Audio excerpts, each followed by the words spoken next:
Hey there, spooky friends, and welcome to another episode of the Scaryish podcast. Woo. I'm Robin Grace, this is Adam Diaz. Hello. And this week we are back with some creepy / horrifying things. I think yours is super scary. Yeah, mine is definitely scarier than normal. What are you going to be covering this week? I'm going to be covering another haunted painting. Oh, dang. Yeah. I remember I saw a picture of it up on your iPad yesterday. Yeah. And I was just like, that is haunting. Yeah, wait till you open up your messages. Oh, God. You'll get to see it. That's fun. This week I'm going to be covering... I didn't pick a name for my topic yet. In fact, I'm looking at my script and it says insert catchy name here. So I'm thinking it's going to be like terrifying nature or something like that. But we'll see. I think you're going to be going first. But before we get to that, Robin, how's your week been?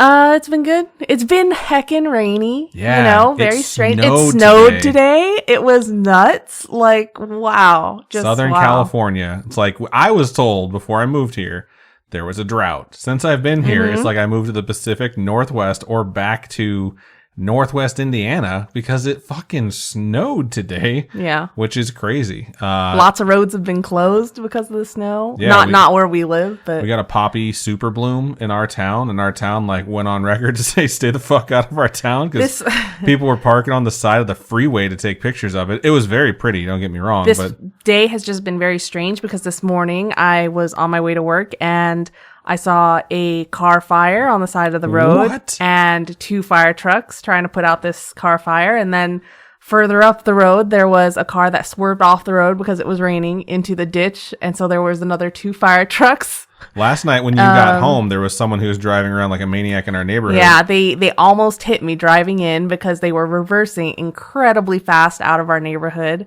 I don't know why. Yeah, and funny story though. Police showed up. About 30 minutes later, the police showed up and like just over our wall is like the road into the neighborhood and it tees. Like there's no like advancement. There's no more road and there's like a barrier because there's like a drop off. There's like a steep hill. And 2 of the 3 barriers were gone this morning and they were working to put it back up. So we believe that person that almost hit Robin wound up like driving off the road. So hopefully they're okay. They're just obviously very dumb. So yeah, it's been kind of a crazy last few days, aside from the weather being crazy. It's all crazy. The weather's crazy. People are crazy. We're all crazy. Our dog's been waking up at like 2 a.m., 4 a.m., wanting to go outside, wanting to play. So I've been waking up because I want Robin to sleep because she works very early and I'm just like, I'm tired. I'm exhausted right now. And it's only like 11 o'clock. I'm usually not exhausted right now. So we got both Anya, our Corgi, and Namaria, our Shiba Inu, in the studio with us again. So if you hear barking or roughing or any of that, it's probably them begging to go to bed. But no, we're keeping them in here with us because I think it's going to be an interesting topic and maybe they'll learn something. All right. So also we want to give shout outs. We have a tier called Shout Out over there on patreon.com/Scaryish podcast. If you sign up for that or any of the tiers above it, we give you a shout out every month to say thank you so much for being part of that tier. It really means a lot to us. And we want to thank Ethan, Carl Olav, and Shandon. Yeah, thank you guys so much for being such huge supporters of our show. Like, we're so incredibly thankful. Yeah, it really, really helps out. Like, I always forget. At the beginning of each month, I'm like, I forget we have a Patreon. Sorry, my voice cracked. I forget we have a Patreon, and we have, like, my dog's making fun of me now. And we have some really great support over there, and it does help us get through the months, especially when we have things like website fees that pop up, because those happen. Like, I used to do monthly, which wasn't that bad, and then I switched to yearly. So like for 11 months, I'm like, oh man, this is great. And then you hit the 12-month mark, you're like, fuck, now I got to pay a huge chunk of change for this shit. So should probably update that website. But anyways, thank you so much to you 3. You make our world go round. We appreciate it. And all the other patrons as well. Absolutely. Thank you to everyone. But all right, cool. Fun stuff. Are you ready for Scaryish? Yes. So is our dog. Sounds like Anya's ready too. So this isn't new or anything. Like I work from home, so I'll be in a meeting and she'll see me talking to like people on the screen and she'll walk over and drop toys on my feet and bark at me to play with her. So by the time the meeting's over, I have like 4 or 5 toys on my feet. Oh yeah, when I was sick and I was working from home, she just chooses the noisiest toy possible and she squeaks it 1,000,001 times. While you're talking. It's hilarious and adorable, but also very annoying. So if you hear that, that's what that is. But I think Robin's going first this week. Yeah. All right. So if you've been a part of this community for a while, you know how much I myself love to draw and how much I enjoy art. And this week, I wanted to touch on something that I haven't covered in, I think, years, and that's haunted paintings. I mean, I think it's fascinating that a piece of art could possibly be haunted. Does someone like paint with their own blood to make that happen? We'll fucking get there. Stop spoiling things. Does it really spoil something? Just shut up. Oh my god, I'm so excited. I'm basically psychic. No. Or you've heard of this topic before, or you listened to it on a podcast. I don't listen to Scaryish podcasts. Just this one. Oh, she sounded so sad. She wants someone to play with her. Okay. So, haunted paintings, I don't think are very common. So, the fact that this one exists, everybody at the internet is like, this is one of the top haunted paintings, you know, it's everywhere. And in this new age of technology, it's become easier and easier to kind of record these supposed paranormal, supernatural activities. And this is the case in this Anguished man painting, which is supposedly a haunted oil painting. They were able to like collect evidence, you know, technology, right? But this painting is owned by Sean Robinson from Cumbria, England, and he inherited the painting from his grandmother who had warned him that the painting was cursed. So he was warned, he was told, you know, this thing is cursed. Haunted and cursed. That is intense. I mean, I'm sure it's haunted because it's cursed, or it's cursed because it's haunted. I don't know. It could be both. Could be neither. Obviously, most paintings are neither. Is this painting called Vigo the Carpathian? It's called The Anguished Man. Oh. I literally fucking said that earlier. Open your ears. Sorry, I was watching the dog. So, this painting had been in his family for decades. Some sources say about 25 years. She had kept the painting in the attic and claimed that this painting was evil. So she kind of kept it hidden away. And now when I think of a cursed painting, I think that it's a pretty normal looking painting that just happens to have some evil on it or some curse on it, some entity that is attached to it. And it doesn't necessarily affect the painting itself. Right? But this painting, it kind of screams cursed, because I know there are some creepy looking AI art things that people have made, right? But this painting looks intentionally horrifying. Like whoever painted it wanted it to be like, hey, look at me. You know, I'm evil. I have issues. But yeah, when you look at this painting, you're like, yeah, that thing has to be cursed. It's just so creepy to look at. And it looks like the painting is of like a screaming man that has been horrifically burned. And the more I look at it, I try to see more details in it that I didn't see before. And genuinely, if you look at it tomorrow when you open your messages or something, the more you look at it, you like see something in a different way or something like that. And, to me, it looks like this person in the painting, it only has like one eyeball left, and then an open socket where an eyeball should be. And it's just kind of creepy and terrifying looking. And the first time I ever saw it, I legitimately was like, this is awful. I was freaked out. I was like, that's so scary looking, you know? And according to Robinson, his grandmother believed that the artist had actually mixed his own blood in with the oil paint in order to paint it. Of all the bodily fluids to paint with, blood makes the most sense. Why? It just seems like the most viscous. Like you can kind of plan on what color. I could say other viscous fluids that your body could make. Yeah, I understand that, but there's not like a consistent viscosity to that fluid. I'm assuming you're talking about jizz. But my point is, like, you get a nice, rich, dark, purpley red with blood once it dries. You know what I mean? It dries brown. What purpley blood? What are you talking about? I think it looks like more purpley red. No. See, Anya agrees with me. When I have a bloody nose, right, and I have a tissue, and I wipe my nose, and it just happens to sit there, you know, it doesn't turn purple. It turns brown. I don't think it turns brown. I think it turns like dark red. See, Anya 100% backs me up on No, this. Good girl. you're wrong. I'm sorry. You're only 9 months old. You don't know anything. Okay. You're talking to the dog, not me, right? Yeah.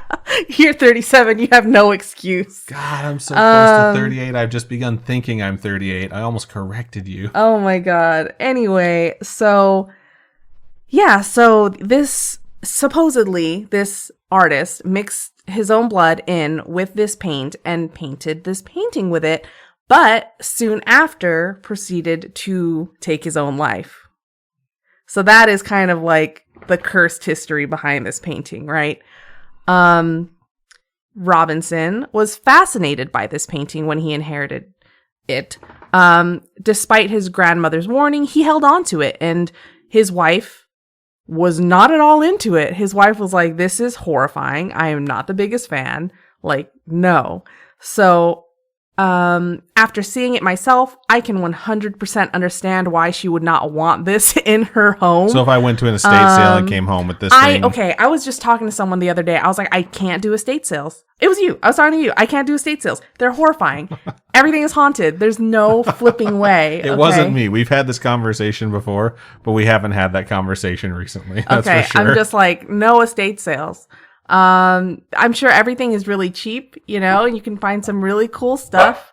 Yeah, I know. But like, it's just not, I can't bring myself to buy an old purse or, you know, something, an old lamp from an estate sale. So you don't believe in vintage? Okay, I believe in vintage, but I cannot guarantee that what I buy, despite how cool it may be, is not haunted. Why don't you just take some holy water and like bless it? Because I can't just go around some vintage shop or an estate sale and just throw holy water on it. But if you win it, then you throw the holy water on it. Say the power I'm of not Christ buying it and then, compels you. no, can't risk it. What if you buy it and by purchasing it, that purchase agreement gets you haunted? Purchase agreement? Like that? It's just such a weird way to say that. If I was at an auction and I bought something, that purchase agreement, I have now purchased this auction of haunted item, and I take the ghost home with me. Do you think money becomes cursed? Like, if you use money to do something terrible, will that money become cursed? Since you're saying the purchase agreement is what's going to make you haunted. All I can think about is that scene from Haunting a Hill House where she's like, blood money. God, I hate you so much. Anyway, that's not important. What is important is the rest of this topic. So, because his wife was not at all into this painting, he decides to keep it in his basement. So he takes the painting, hides it away in the basement. While it's down there, their family dog refused to go down into the basement. That's intense. The dog would stay at the top of the stairs and just growl down into the basement. If you've listened to us from the beginning, you know how much I absolutely hate the idea of basements. It's just, I get it. They're safe during storms, tornadoes, things like that. Lots of storage space. Lots of extra storage. It's nice and cool down there. I get it. But that is where people go to get murdered. That is where the demons hide. Wow. It's just like, you know what I mean? I know in Nevada and in California, when they don't have basements, that house is 100% murder proof from what I'm being told. But like in The Conjuring, where does the freaking exorcism happen? The freaking basement. You know what I mean? I mean, they took her there, though. It's not like she went there and they did because that was the logical place to go. Why? Because it's evil. No, because it has so much space.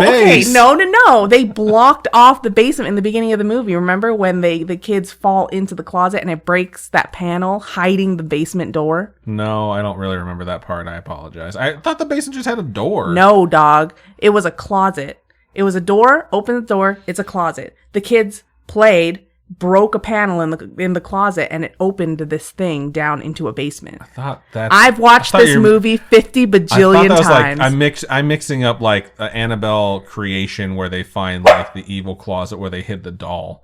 But what I remember from Conjuring, the first Conjuring movie, is when they play hide and go seek and the behind the chick's head. Yeah. When there was no child there, that part's scary. Yeah. 100%. So. Most of that movie is scary. That's a good movie. I agree. It is a genuinely good movie. Watched it 1,000,000 times. Get your shit together. Fuck you. Okay. Oh, also spoilers. if you haven't watched it yet. But if you have not watched the Conjuring movie yet, you're missing out. Yeah, go watch that. Seriously, it's been a while. It has a whole universe dedicated to it now. So, in 2010, their basement gets flooded. There's a heavy rain, their basement gets flooded, and he has to remove a bunch of stuff from the basement. One of these things he has to remove from the basement is the painting that he refuses to get rid of. Did it take any damage in the flood? There was no damage to it. I assume they... Sounds like a lucky painting to me at this point. But he removes it from the basement and ends up keeping it in one of the bedrooms. There are some sources that say they took it to his parents' house first, temporary storage, and then brings it back. But once this thing is freed from the darkness of the basement, strange things begin to happen around the house. And I mean, I don't know why weird things wouldn't happen with it in the basement, because it's still within the vicinity of the home. Apparently basements are so powerfully holy, they contain the evil. Or the evil is so comfortable down there, it's just like, I'm good, guys. Oh my god, I'm sure that's what it is. But that's because a basement can make anyone comfortable. I'm not here to be the rule maker when it comes to paranormal activity. I don't know if it's the basement being holy or unholy or whatever. But sometimes things just take a change, right? So when someone renovates their home or does some demolition or something like that, spirits kind of get riled up and restless. And maybe this painting was like, you have removed me from my dark and cold slumber in the fucking basement. Like, you know what I mean? And anti-basement sentiment. Bro, I get it. I'm not from the Midwest. I've never had a basement. Basements save lives. But Robinson claimed to be a skeptic before all of this. So he was like, I'm a skeptic. I don't believe in all that stuff. But he has said his views changed as soon as all this weird stuff started happening. I heard a little bit of Southern accent come out of you right I've there. been watching True Blood. I'm telling you, you have to stop watching True Blood again. Oh my god. Okay, so Suki. Sidebar. We've been watching so much True Blood. I started when did I start? I started on Sunday. The weekend, yeah. I started on Sunday morning. I'm already on episode 2 of season 2. Oh, you're further than that. Am I? You started on episode 2 of season 2 I must yesterday. be episode 4 or 5. You're almost at the end of season 2. No. You're halfway through it for sure.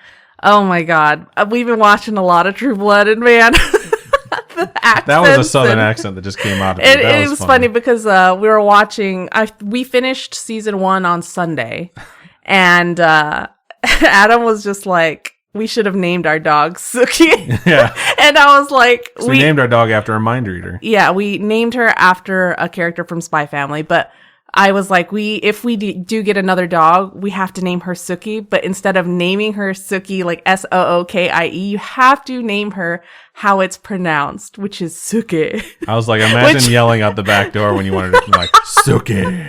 You have to say it like that. And I then went on to say, like, if they were having sexy talk, if the vampire and Suki were having sexy talk, would he say, like, suck it, Suki? It just sounds so weird. Stop. Everyone if you ever watch True Blood, you know what Bill Compton sounds like. You have to try and say the phrase suck it, Suki, or Suki, suck it, right now, out loud to yourself, and see how many people nearby find you absolutely crazy. Oh my god. Anyway, we've been watching a lot of True Blood. Anyway, okay. What did we finish? I know this is a tangent, but we never finish it, and I'm proud of us because we finally finished something. And we're like, oh, Modern Family. We finally finished Modern Family. Which was very sad. I genuinely cried. Yeah, it was kind of a flat ending, but I'm okay with it. I didn't cry at the ending of the show. I cried at the documentary they have at the end of the show. About how close they all were. Yeah. Yeah. 100%. And I'm burning through Archer. I got about a season and a half left before I'm caught up. Anyway, away from the sidebar, back to the point. So snap back to reality. All right, so Robinson claims that once they moved this painting, weird stuff started happening and they started experiencing really strange things. So they began seeing this shadowy figure around the house. And they started hearing the sounds of whispering and crying. And like this crying would literally be coming from the corner of their bedroom. Fuck that. Yeah, if I heard crying coming from the corner of my bedroom, I'm out. There's no way I'm staying in that house. You couldn't pay me to stay in that house. I would not move out of the house immediately. I'd be like, look, I know this was your inheritance. I know this has sentimental value to it, but it's a pile of ashes that I buried in front of the church. I hope you don't mind because I set that fucking thing on fire. It's just, oh my God, big nopes. So these things happened for weeks, and I don't know how they stayed in this house for weeks, but they did. And Robinson would see this dark, faceless figure at night that would just stand in their bedroom at the foot of the bed. And he described it as what seemed to be like a middle-aged man, which is seriously creepy. And his wife would wait. Fuck you too. Sorry about that. But if you stand at the foot of the bed and just stare, that's freaking creepy. I'm doing that tonight. I'm going to get up to pee and I'm going to stand at the foot of the bed and just stare. I was dead to the world last night. Did not hear the dog wake up at 2:00. That's what's going to happen today. His wife, at one point, woke up to a stranger lying in bed with her. And not a real human stranger, okay? More like those scenes in horror movies where the person wakes up and rolls over or something or opens their eyes and boom, there's a ghost in bed with them, or like a demon or something creepy, something that obviously is not right in bed with them. And this was like that. And she was absolutely traumatized by it, which anyone would be, right?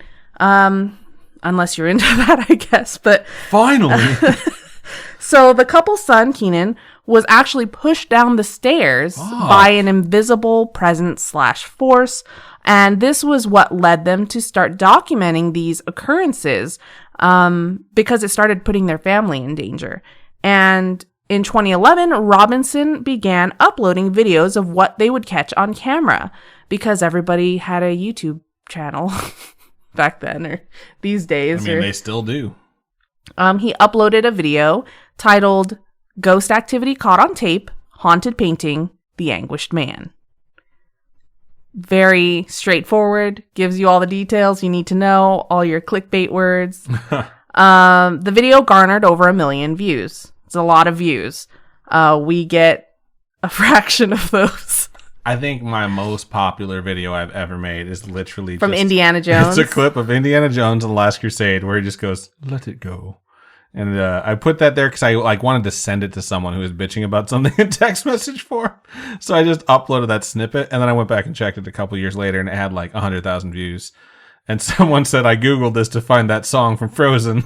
I was like, oh shit, I'm famous now. Yeah, because the girl from The Last Crusade is also named Elsa. Yeah, so put in the right keywords, and you can jump on someone else's fame. It's perfect.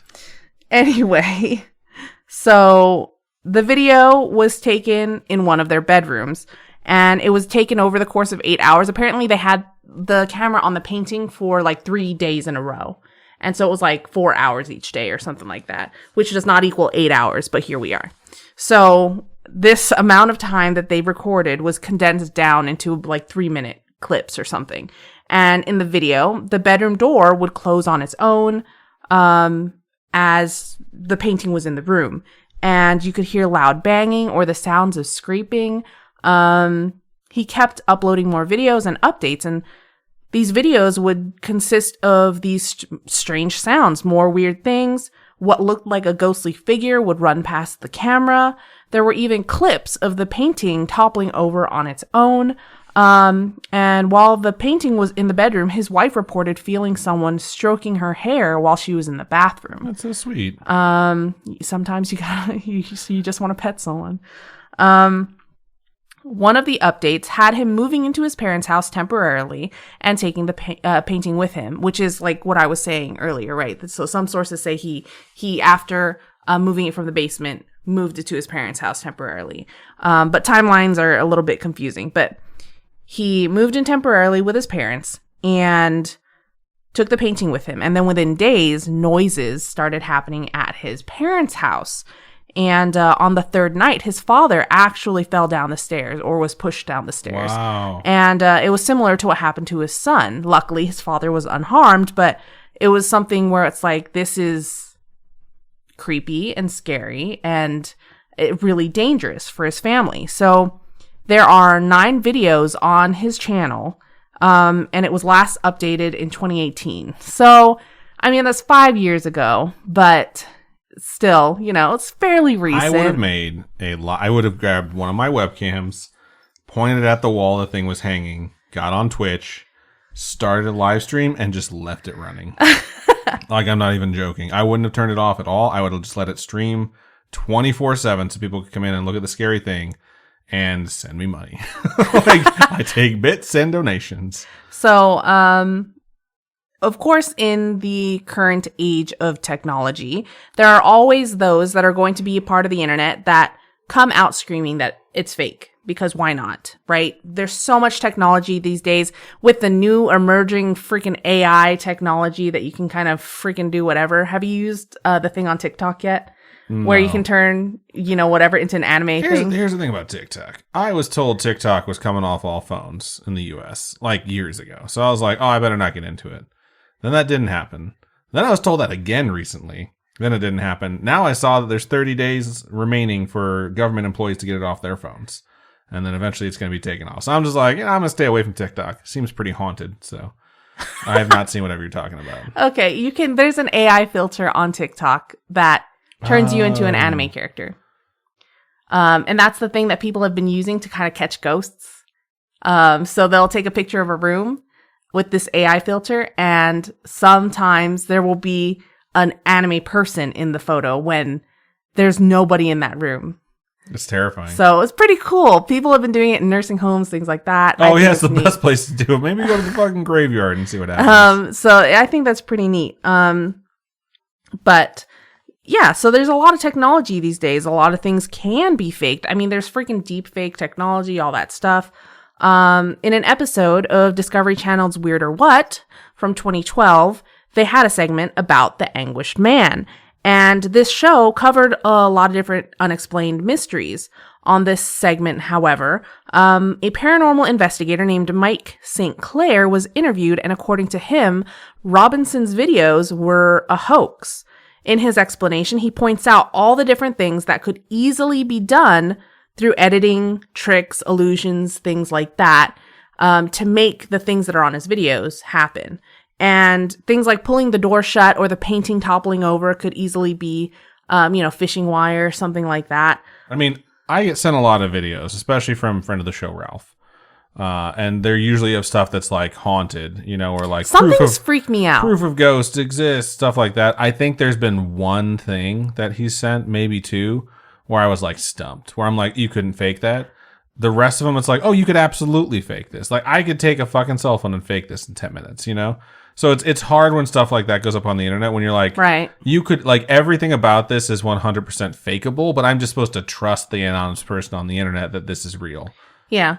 So things like the ghost or whatever that runs across the camera, it could just be someone running across the camera. The one that drives me the craziest is the chick who's sitting in front of like her bar and like her curtains are pulled in the background. Oh, and then she runs up and punches the curtain because it looks like there's someone standing in there. You can see if you just look in the background very closely and take it frame by frame.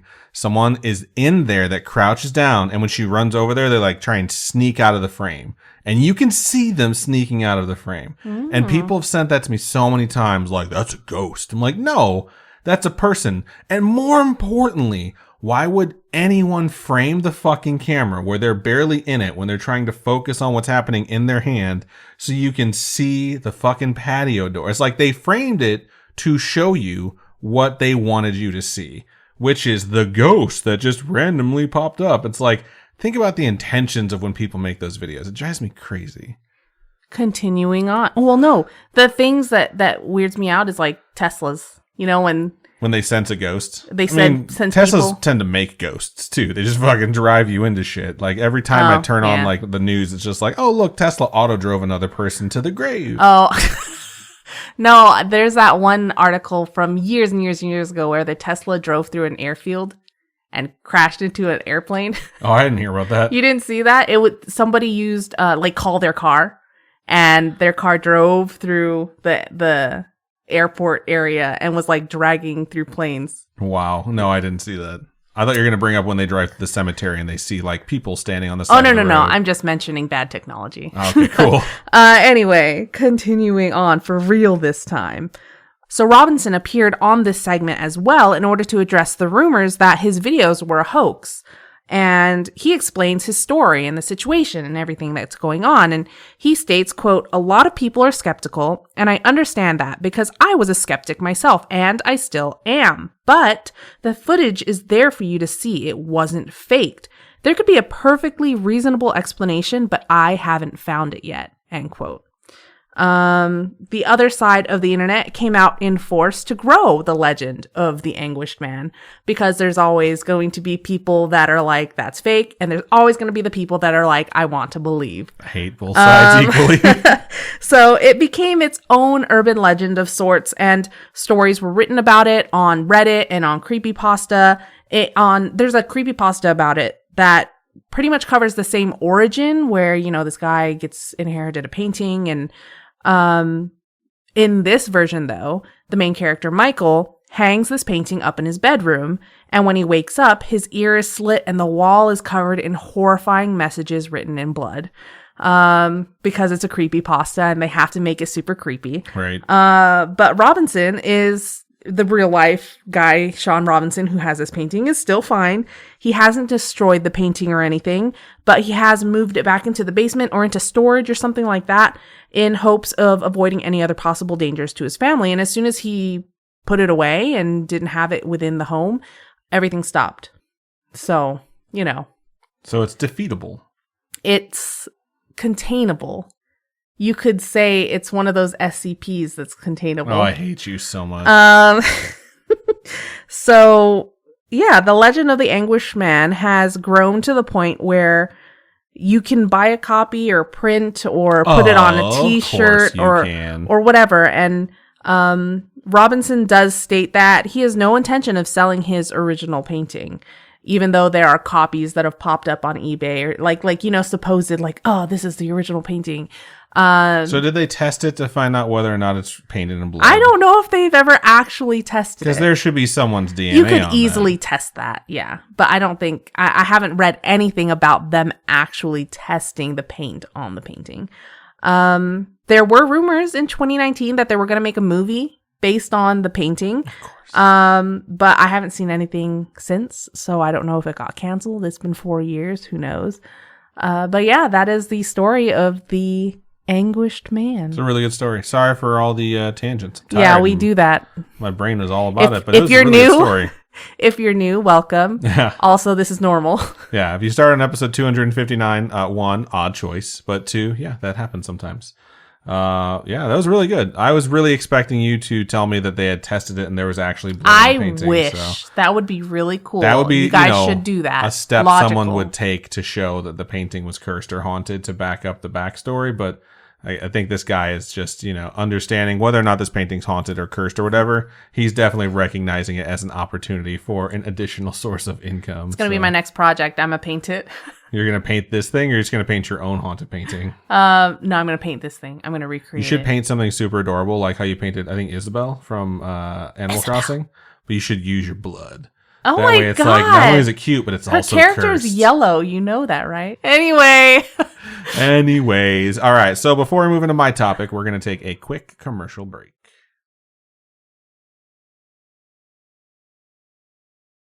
And we are back. So this week, I really wanted to cover something that was like rooted in the real. I did the Capitol Theaters last week and the hauntings that have taken place there. But this week I wanted to do something more based in science.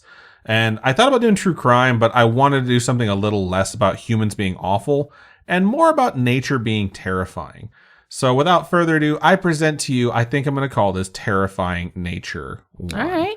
We've done like haunted, or not haunted, but like scariest animals or something like that, where we covered stuff like things that creep us out the most as far as like the animal kingdom goes. But I think this is going to be specific about like nature. And I'll give you an idea of like what inspired my topic. There's two things that has inspired my topic this week. The first is a little red dot on my forearm, on my left forearm, and Googling that I've done to try and figure out what it is. It's like half the size of a dime, so it's not very big. And I've had like little dots on my arms before. I'm looking at two other ones that I have on my right arm that have popped up and nothing's happened with them. but, it exists. And Google is the ultimate Scaryish assistant since, it can take any symptom you have and immediately turn into a life-threatening issue. What does it say you have? It doesn't say anything. I'll get to it. Just wait. You just wait. You didn't let me spoil yours. All right. You don't get to spoil mine. The second thing that inspired me to take on this topic is, of course, the television show The Last of Us. Okay. It was a video game first, turned into an HBO series and worldwide phenomenon. It really is. I do think it's doing fairly well as far as the numbers go, so it's fair to call it a worldwide phenomenon. But for those of you who don't know, it's the adaptation of a game, and it covers the evolution of a fungus known as cordyceps. Spelt it wrong. And I don't care. You swapped the Why letters. don't you not read my fucking script? Most of my stuff is spelled wrong. So there's this video that's been around for a very long time, and it shows this fungus that essentially takes over an ant's brain. And it starts controlling ants until it basically puppets them, like a zombie almost. And then as soon as it's about to die, it puts it in a certain spot where once it dies, it will grow like a little stick off the top of its head that then grows a spore, and that spore will explode and then infect all the other it'll ants. infect the other ants. So its entire purpose is to spread. And that is real. It's been around for a long time. When the studio who made Uncharted said they were going to make a new game about survival horror, they showed a bunch of clips of like end of the world type stuff, and intermingled in like a bunch of flashes is like a 2-second clip of that ant. And I remember seeing the trailer like, oh, it's going to be about that fungus jumping to humans. And that's exactly what it's about. The television show takes a few liberties, but it stays pretty close to the source material. That fungus exists, but it actually can't live in human beings. They kind of explain it in The Last of Us, where it can't live in anything, I think, that's above like 94 degrees. So human beings are at 98.6, so we're safe. But if the world were to warm up and it had to adapt to make sure that it didn't just disappear entirely, then it would be capable of living in things that are warmer. So there's only about 4.5 degrees for it to make up for it to be able to jump into human beings. It's not exactly how it would really work, but it's close enough where it's really creeped a lot of people out. So if you haven't checked out The Last of Us, check it out. It's a very good series. This is not an ad. This isn't an ad. We're not sponsored. It'd be super We just cool. like it. I fucking love Pedro Pascal. I love him to Is death. he your daddy? He is my daddy. I will say I saw a really good meme that said by like 2040, all shows will have evolved to be Pedro Pascal escorting like a magical young one. And I was like, perfect meme. So that said, it is on HBO. It's not on regular cable. So if you don't have HBO, I understand. You can just use our login info. I don't mind. The email address to log in with is bonerfaced420lover@hotmail.com. God. And the password is big ass titty 69. Robin she was looking at my script before the show and she just burst into laughter. I do a countdown before we start the show, like 3, 2, 1. At 1, she starts laughing. I'm like, what the fuck is your problem? She's like, all I see is big ass titty 69. So that's a fun joke. If anyone out there tries that login information and it totally works, please share it with the group. That way we don't have to pay for HBO Max anymore. So let's go back to the first thing that I had talked about. All right. I had mentioned that I have a red dot on my forearm, and I just sort of ignored it because it's a dot. It's not a big deal. It's been hanging out there for a little while. I think it's like 3 or 4 months. Robin noticed it and she told me I should have it looked at. We have health insurance, so just go get it looked at. So I figured, hey, let me be a little bit informed. I should go and try and see if I could tell what it is by Googling red dot on Because that's forearm. the smart thing to do. Yeah, so I looked up what a red dot on your forearm could be, and after some clicking and scrolling and more clicking, I was led to believe I could have one of several incurable diseases or skin cancer of some sort. Really? Yes, so I mean, it's not that pretty sure, but we'll see. My doctor's appointment isn't until the end of this month. I think it's like the 27th, so I'll follow up with you on that later. But I just hate Googling symptoms in general. Anytime I don't feel well, if I Google symptoms, I'm just trying to find some reassurance, like everything's fine. It's just something normal. It's never what you're going to find if you Google symptoms. So it's almost never accurate, and it definitely goes to the absolute extreme. One of the things I grazed past while I was going down this WebMD hole for a few hours was something that is absolutely terrifying, and that I was able to at least tell myself I'm pretty sure I don't have it, otherwise things would have progressed a lot faster. And that thing I'm referring to is called necrotizing fasciitis, more commonly referred to as flesh-eating bacteria, which is absolutely terrifying. It's one of the reasons I listed the brown recluse spider as my number one terrifying animal, because the bites can cause necrosis, which is essentially what this is. So How I'm going to do this episode on my end is I'm going to describe to you what these things are and then give you the symptoms so you can see how the general vagueness of the internet can cause people to freak the fuck out like I did recently. So, flesh-eating bacteria is exactly what it sounds like. It's a bacteria that gets on your skin and begins to just eat away. So it doesn't eat you technically. It just kills the cells in your skin and flesh, and it kind of sloughs off, right? The reason I believe they could refer to it as like flesh eating is because it spreads and it keeps consuming. It's not just going to get rid of what it touches. It just keeps spreading. So it seems like it's consuming in a way. But yeah, your skin eventually just gets to a point where it's so rotted and deteriorated that it just like bubbles off of you or slides off because it's like completely black. It spreads very quickly, causes severe pain. I should also say trigger warning because I'm going to cover some gross stuff. If you hear me name off something you're like, that sounds gross, probably is. Causes severe pain. And it doesn't just cause pain in the area that's like visibly infected. It causes pain in like the surrounding area as well. It's affecting your nerves. So anything connected, yeah. You are feeling parts of your flesh be deteriorated, rotted, and consumed before you can actually see it happen. The visually affected area is red, warm, and swollen, but the pain comes... Don't touch the thing on my arm. I wanted to see if it was swollen and warm. It's raised, it's not warm. But the pain comes from the bacteria spreading. It's going to other places. It's not just what's happening to the spot that's obviously infected, because in most cases, at that point, like your nerves have basically just been completely consumed, so you're just watching it deteriorate and stuff fall off your leg. It's fucking eating your flesh. And not just your flesh, but your muscle, your connective tissue, your fat. It's really tissue-eating bacteria. Now, here's the thing. We usually post pictures on Instagram, and we didn't last week just because we missed it. But this week, I will post again. But I'm not going to post pictures of the actual disease or the diseases I'm going to cover because that shit's going to get taken down for sure. It's like really, really gross. You could blur it. What I'm going to do is find cartoon representations to post. Oh my gosh. As close to Mr. DNA from Jurassic Park as possible. Okay. Because I think it'll be funny and cute. And then people that might see the post and then listen to the episode will be like, oh my God, this didn't prepare me at all. As flesh-eating bacteria spreads, it causes blisters, ulcers, and or black spots on the skin. The skin in the full area changes color. Pus will come out of the affected area. It's just really fucking gross. Basically, things go from 0 to 100 super fucking fast. And the ways it can be treated are antibiotics via an IV, typically if you catch it early, or surgery. And by surgery, I mean tissue removal. It's anything that's affected needs to be removed, and anything around it that could be affected is also removed as well. It can lead to amputations.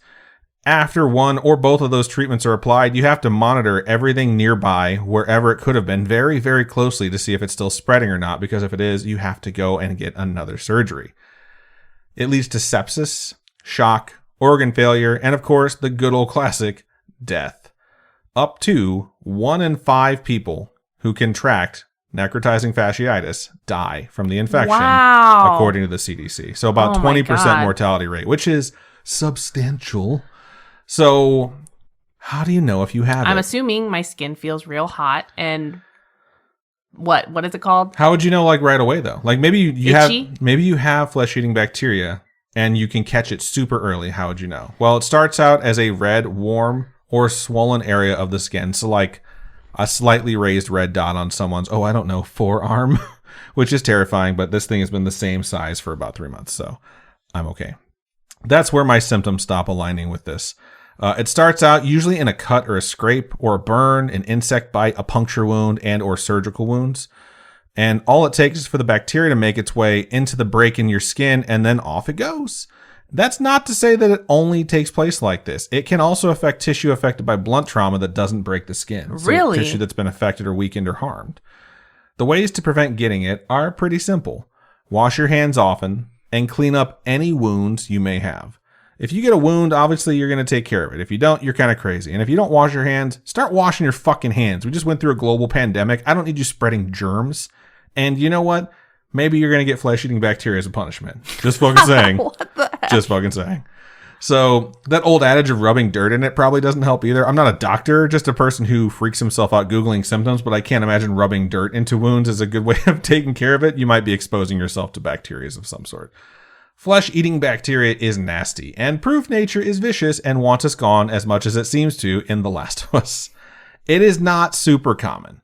It has cases estimated as high as 1,000 cases per year in the U.S., which is high. I mean, it's like high enough where I'm uncomfortable with it, but relatively low considering there's like 350 million people in the United States. Moving on. Another piece of terrifying nature is a little thing called amoebas. Single-celled organisms. And you may be thinking, Adam, an amoeba is just a small single-celled organism, microscopic, in fact. They're not bacteria or flesh-eating. They can kill you. And you may be right, but amoeba are some nasty little fuckers. And this is true. I bring this one up because I had a coworker who was affected by this. And I had heard of this happening before, but I didn't know anyone who had an amoeba-related incident. This person's child went swimming. I had heard it was the ocean, but I actually think it was a lake and someplace they went on vacation to. They came out, everything seemed okay. Within like a week, that child had passed away. And it's because they had an amoeba get into their system. And how, you ask? Well, far too easily. The specific amoeba I'm referring to is called, and I'm going to try and say this correctly, but it's a scientific term, so it's not easy. Naegleria?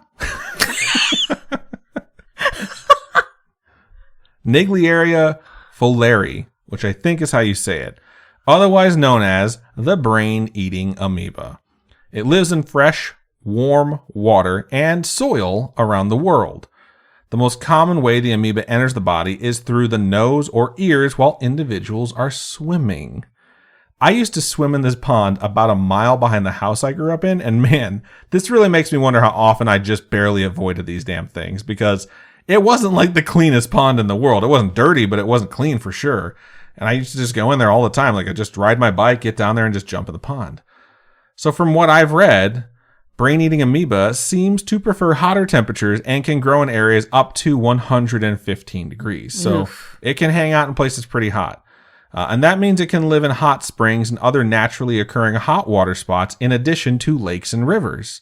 Poorly maintained pools and water parks can also have brain-eating amoebas. Pretty much any venue with pool water or water that is stored that isn't properly being chlorinated can have this happen. It can also live in tap water and even water heaters. So it's possible it's in your water heater right now. I don't want to freak you out. But I'm just saying, when I read that, I was like, fuck, man, I really want to take a shower tonight too. So not sure, but I'm pretty sure it does mean that if you're just that unlucky person, you can get it if you're not careful while you fucking shower. And that just makes me super paranoid. The area that the brain-eating amoeba has been found in primarily are southern states like Florida and Texas when it first started being studied, like in the 1960s. But as the time has passed and water temperatures on average have slowly risen, it has been found further and further north of those southern states. And it seems as long as that trend continues, it's going to continue to make its way north and north and north. Probably not Canada. That place is fucking cold all the time. But still. Is it though? And honestly, it's like I'm not hating the snow anymore in SoCal the past couple days. So cool. Infections have come as a result of swimming and submerging one's head underwater, but in other ways, some bizarre, in fact, as well. One of those bizarre ways that a brain-eating amoeba has taken hold in someone includes irrigating one's sinuses with a fucking neti pot. What? Which I've done once. And man, it's such a weird feeling. Oh man, dude, it's so creepy. Okay, maybe not creepy, but like you put the neti pot in and you got the goop coming out one side. Describe it in better terms so people who don't use neti pots know what happens. So happens. a neti pot is just this, it's like a little tiny plastic teapot, and you put saline in there. And you pour the saline in one knot. Like you tilt your head to the side, you pour like you put the tip of the neti pot to your nose, and you pour that saline solution through one nostril, and it comes out the other nostril. And you can feel it washing through your sinuses. And so you feel the goop coming out your other nostril. It's very gross. It is very gross, but it works. Yeah, it does. But if you have contaminated water, it's like a one-way ticket to brain-eating amoeba town. Another bizarre way someone was exposed to the brain-eating amoeba was during religious service, namely a baptism that took place in contaminated water. Oh my God. It's a good thing they found Jesus, because then they went on a trip to meet him shortly thereafter. What the heck? So, he died? Yeah. Oh my gosh. So what does it do once it's inside you? Well, it travels to your brain where it begins to destroy your brain tissue, causing your brain to deteriorate and swell simultaneously. Okay. I don't know if any of you have ever seen a picture of like a water bear, but they are kind of cute. A tardigrade? Yeah. Mm-hmm. And I'm just imagining this tiny little thing going through my brain and chomping and eating as it's going along. So what I picture when I think of a brain-eating amoeba, or any amoeba for that matter, is the final boss at the end of the water temple in Ocarina of Time, because it is an amoeba. So the picture I am going to fucking post on our Instagram is totally going to be the boss at the end of the water temple, which, by the way, that's a hard-ass temple, just saying. So it eats your brain, basically. It gets to your brain, starts eating your brain deteriorates, your brain starts to swell. Nothing good comes from your brain swelling. So shortly after that, your brain essentially begins to malfunction until you've been rendered unconscious and you die. So how can you tell if you have a brain-eating amoeba? Well, it starts out with a headache, which is just hard to think about. Like, something's eating your brain, so of course your brain hurts. Now anytime you think you have a headache from now on, you're going to be like, is something eating my brain? You also have a fever, nausea, vomiting. Those last three, fever, nausea, vomiting, those are also opening symptoms of flesh-eating bacteria. They're also opening symptoms of stuff like, the flu or food poisoning or other common things that don't mean you're dying or being assaulted by something horrific like this. Mm-hmm. And that's why some symptoms can overlap when you're trying just to find out what's wrong with you in the general way and you're being told that your brain is being eaten. The later symptoms that start to separate brain-eating amoeba definitely escalate, though. Stiff neck, which I have right now, which kind of creeped me out. Altered mental state, like confusion. Lack of attention to people in your surroundings, which some people, wink, wink, have all the time. Robin. That's me. Seizures, hallucinations, coma, and of course, the worst symptom of all, death. If you come down with a case of death, you should probably get checked out. Oh my gosh. So, since those are opening symptoms and they're pretty general, it's important to know how long you have. The brain-eating amoeba usually has shuffled you loose of the mortal coil in about 5 days. So Monday, you're okay. You start feeling shitty midday. By sometime Friday, you're dead. That is just insane. It's a very short amount of time for a microscopic single-celled organism. The longest I've seen documented that someone lasted was 18 days. So how do they, if they know it's been 18 days, how come they didn't try to save him? They did. They just can't. So the shortest I've also seen, by the way, is a single day. Someone contracted it and died in the same day. So that's horrific, man. Like, imagine just being like, we're going to go swimming, and then by the end of the day, you're gone. It is significantly less common than flesh-eating bacteria, which is also already very rare. It only gets about 2 to 3 cases per year in the United States.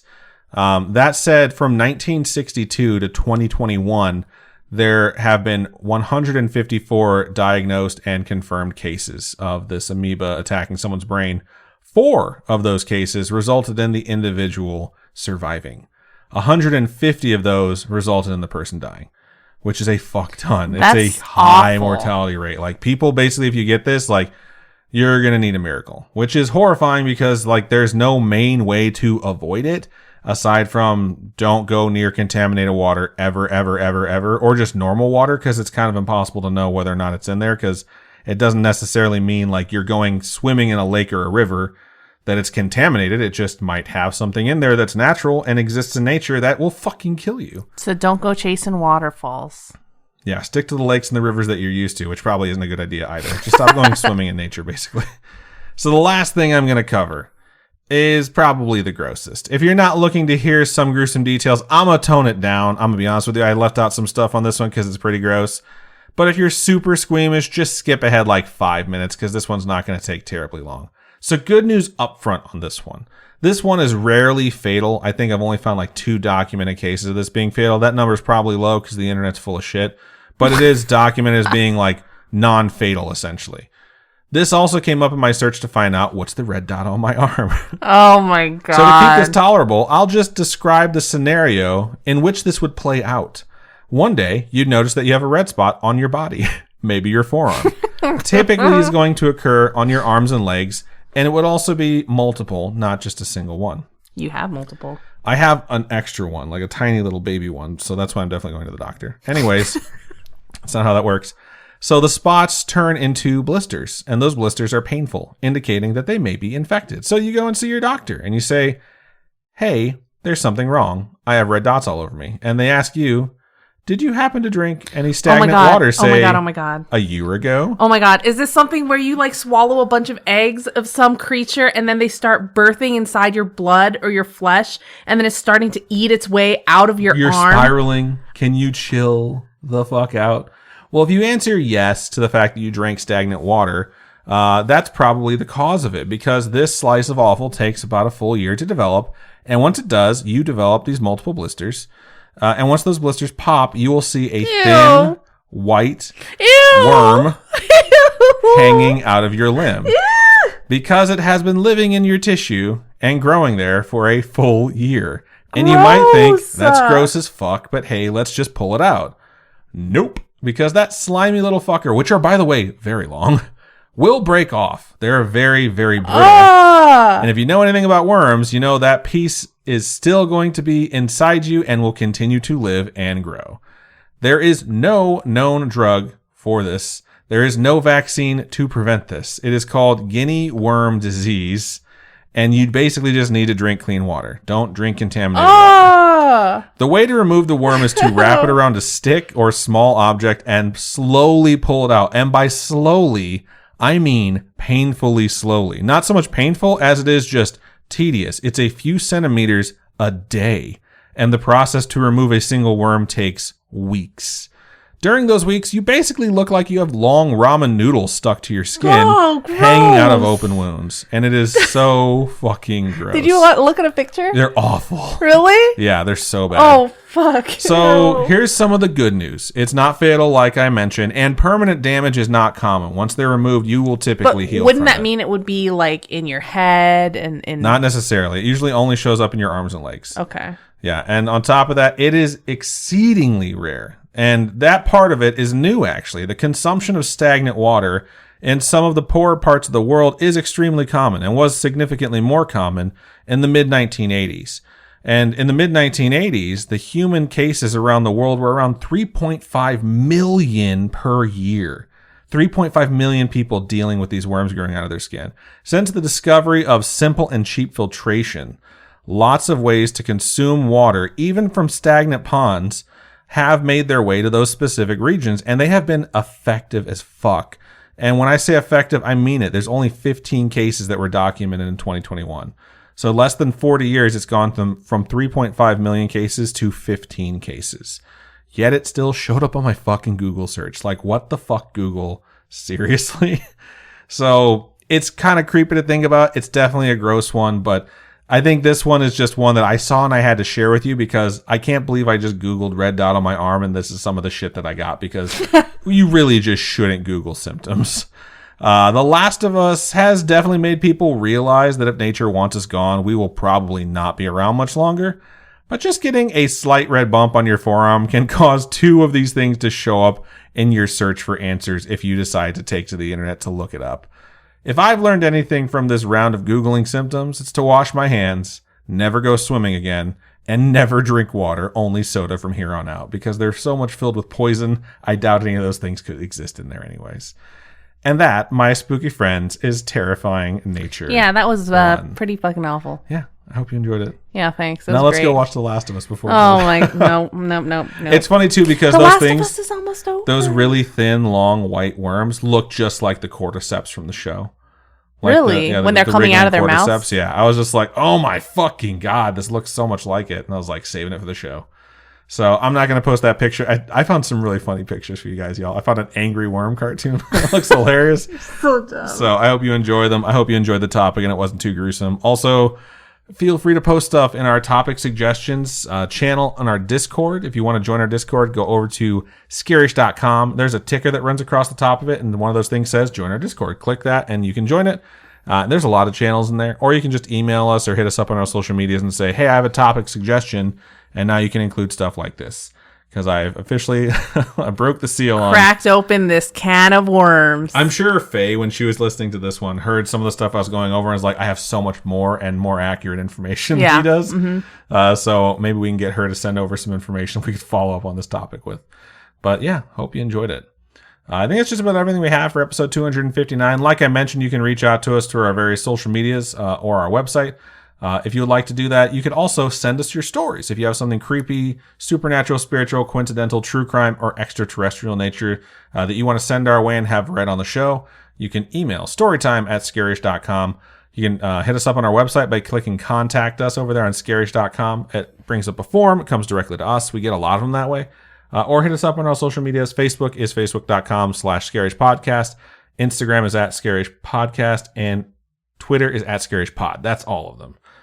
Robin, for folks who would like to donate to us, how can they do so? You can go to patreon.com/scariyishpodcast, and those are monthly donations. Tiers start at $1. And obviously we have the shout out tier as well.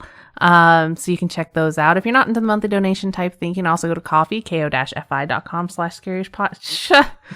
Adam just stuck a string to a stupid red dot and hang. Oh, you're dumb. I thought I was going to figure out. So ko-fi.com/scariyishpodcast. And those are one-time donations. And we're really thankful for everybody who supported us, shared us with their friends, family, forced them to listen to us on car rides.